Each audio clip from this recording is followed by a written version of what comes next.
নমস্কার, আমি সোমা। আজ এমন একটা হেলদি রেসিপি নিয়ে এসেছি যেটা তেল মশলা ছাড়া কিন্তু একেবারে পেটের জন্য শান্তি। তো চলুন এক ঝলক দেখে নিই। যারা সাধারণত গ্যাস্ট্রিক এবং পেটের বিভিন্ন সমস্যায় ভুগছেন তাদের জন্য কিন্তু একদম একটি আদর্শ খাবার বা রেসিপি বলতে পারেন। একেবারে ছোট্ট শিশু থেকে অসুস্থ রোগী কিংবা বৃদ্ধ বয়স্ক মানুষ সবাই কিন্তু এই রেসিপিটি খেতে পারবেন। যারা পেটের সমস্যায় ভুগছেন তাদের জন্য একটি আদর্শ রেসিপি। যারা একেবারেই তেল মশলা খেতে পারেন না অথচ একটি হেলদি খাবার বা প্রোটিন সমৃদ্ধ খাবার আপনারা চাইছেন তাদের জন্য কিন্তু একেবারে উপযুক্ত। মাত্র 10 মিনিটে এই রেসিপিটি বানানো হয়ে যায়। তো চলুন ঝটপট রান্না শুরু করে দিই। দেখুন কাঁচকলাটা আমি কেটে নিয়েছি, এখানে 2টো কাঁচকলা নিয়েছি, আপনারা আপনাদের পরিমাণ মতো নেবেন। আলুটাকেও দেখুন একইভাবে লম্বা লম্বা করে একটু মোটা করে কেটে নিয়েছি। কাঁচকলাটাকেও আমি দেখুন একটু মোটা করে কেটেছি। এবার প্রেসার কুকারের মধ্যে এই কাঁচকলা এবং আলুটাকে আমি দিয়ে দিচ্ছি। এখানে চাইলে আপনারা আরও বিভিন্ন ধরনের সবজি মেশাতে পারেন, যেমন এখানে গাজর, বিনস, এগুলো কিন্তু আপনারা আপনাদের ইচ্ছে মতো সবজি এখানে ব্যবহার করতে পারেন। এবার দেখুন কাঁচকলা এবং আলুটা দিয়ে এবার আমি এর মধ্যে পরিমাণ মতো জল দিয়েছি। যেরকম পাতলা ঝোল খাবেন বা মোটা ঝোল খাবেন সেরকম হিসেবে জলটা ব্যবহার করবেন। দিয়ে দিলাম লবণ, ধনে গুঁড়ো আর জিরে গুঁড়ো, খুবই সামান্য 1 চিমটি করে বলতে পারেন, জাস্ট ফ্লেভারের জন্য।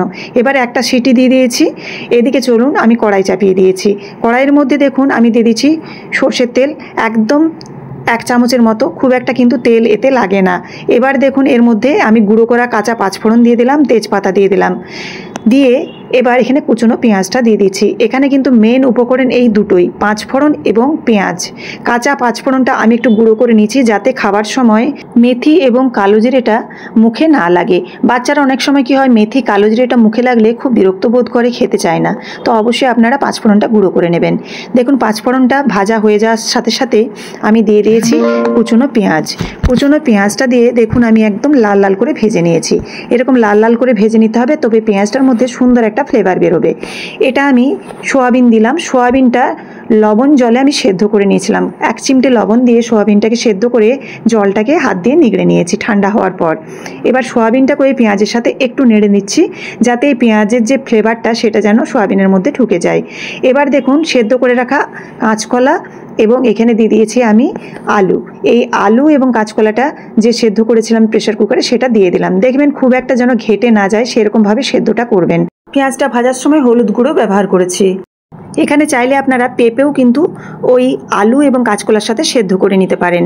এবার দিয়ে দিচ্ছি ঝাল এবং ফ্লেভারের জন্য চেরা কাঁচা লঙ্কা, আর দিয়ে দিচ্ছি 1/2 চামচের মতো চিনি।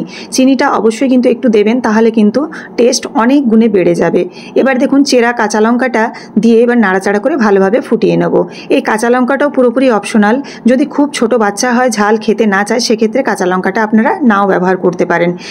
তো দেখুন এখানে এত কম তেল মশলায় যে এরকম একটা সুস্বাদু রেসিপি তৈরি হয়ে যায় সেটা কিন্তু আপনারা না খেলে বুঝতে পারবেন না এর স্বাদ। তো চলুন এবার সার্ভিং বলে রেডি করে নিই। ভালোভাবে ফুটিয়ে নিয়েছি, এবার সার্ভিং বলে প্রত্যেক দিনের মতো রেডি করে নিচ্ছি। তো রেসিপিটি আপনাদের কেমন লাগলো অবশ্যই কিন্তু কমেন্ট করে জানাবেন, আর অবশ্যই একটা লাইক করে দেবেন যাতে আরও অন্যান্য বন্ধুরা দেখতে পায়, তার জন্য অবশ্যই শেয়ার করে দেবেন। আর ফেসবুক থেকে দেখে থাকলে অবশ্যই পেজটিকে ফলো করে দেওয়ার অনুরোধ রইল। আর ইউটিউব থেকে দেখে থাকলে অবশ্যই চ্যানেলটিকে সাবস্ক্রাইব করে বেল বাটনটি প্রেস করে দেবেন এরকম প্রত্যেক দিন নিত্য নতুন রেসিপি দেখার জন্য। আমি আপনাদের জন্য যে কোনো ধরনের বেঙ্গলি রেসিপি কিংবা ইন্ডিয়ান রেসিপি কিন্তু আমার চ্যানেলে শেয়ার করি। আর আমার এই ছোট্ট চ্যানেলটি আপনাদের একবার ঘুরে দেখার অনুরোধ রইল।